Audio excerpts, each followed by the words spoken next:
Hi, everybody. My name's Jason. I'm Caden. I'm Jaden. I'm Eli. And we are the Yahoo and the Torah channel. And we thank you guys very, very much for hanging out with us. We're trying not to crack up here. Jaden's over there cracking as well.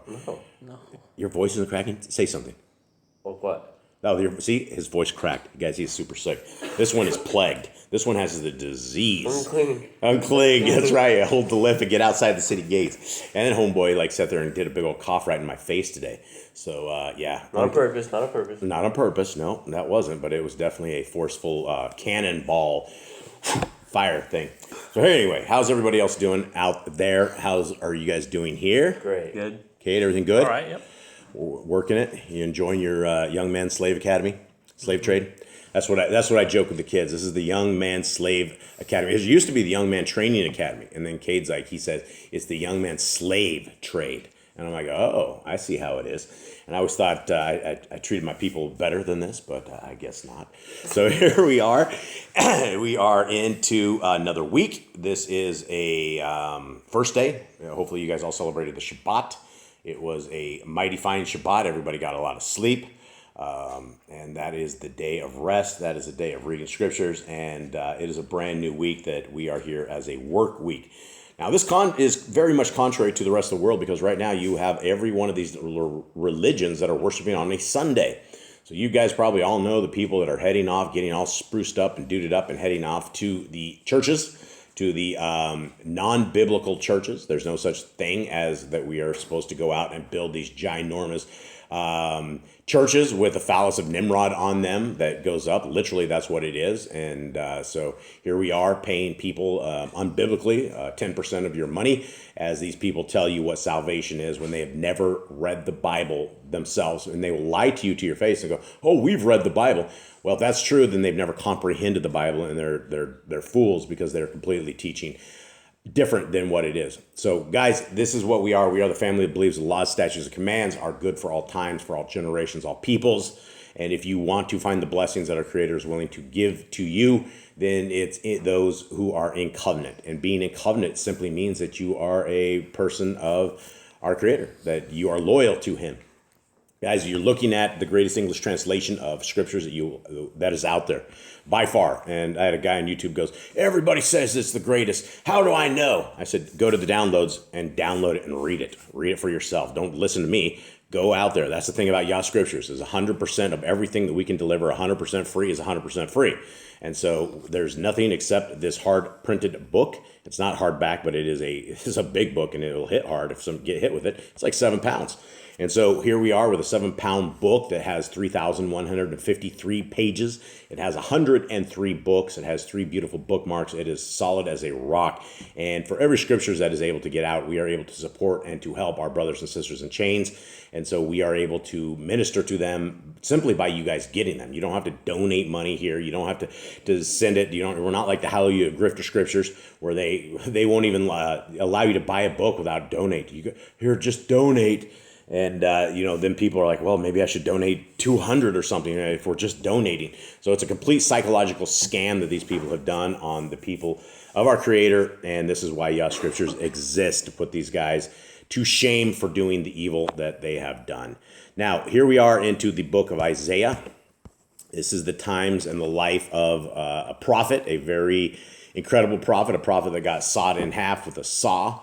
And Isaiah is ministering to people. He's prophesying to all these people. He's coming up with all these horrible things that are happening and that have happened.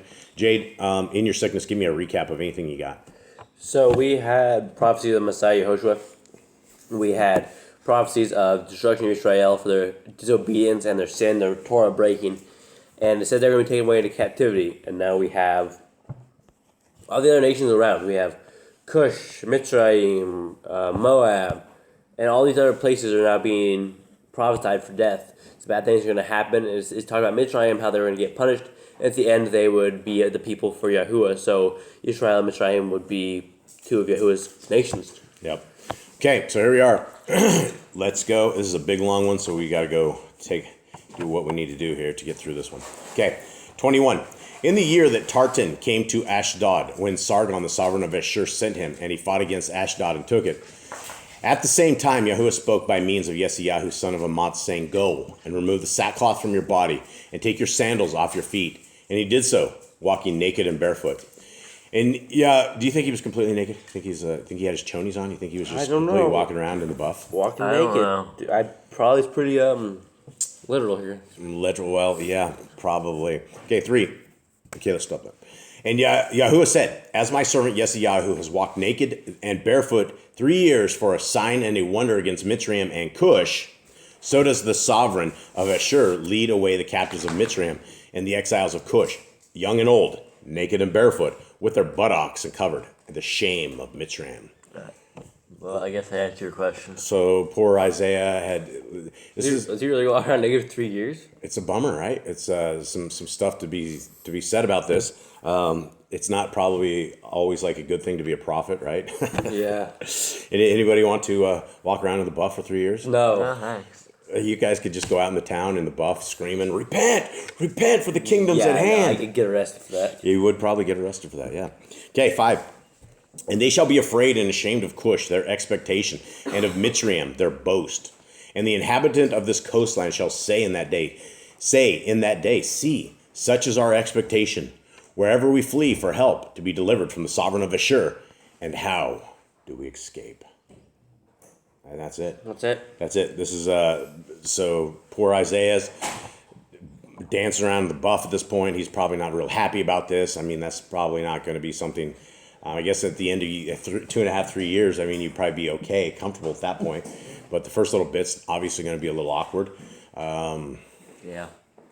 Yeah, I mean, it's one of those things. If you're probably like, Father, I hear what I'm supposed to do. Is there a different way we can do this? Is there any other thoughts or process that we can do? Different options. Do you think he just straight up stripped off and went in the buff, or do you think he like tried to negotiate this one?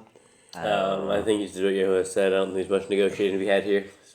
Okay, well, that's probably good. Yeah, Isaiah, he's the man. He's the man. Definitely, he saw some stuff that only like the likes of Enoch were able to see, and so he is a special dude. So, whatever happened, I guess one day we will hopefully be able to find out and ask Mr. Isaiah YESHAYAHU, how did that go down? What was that all about? And were you in the buff for 3 years? So, with that, everybody, we hope that you guys have a wonderful day. Much love to you all. We love you, and we hope you are good. All right. Shalom. Shalom.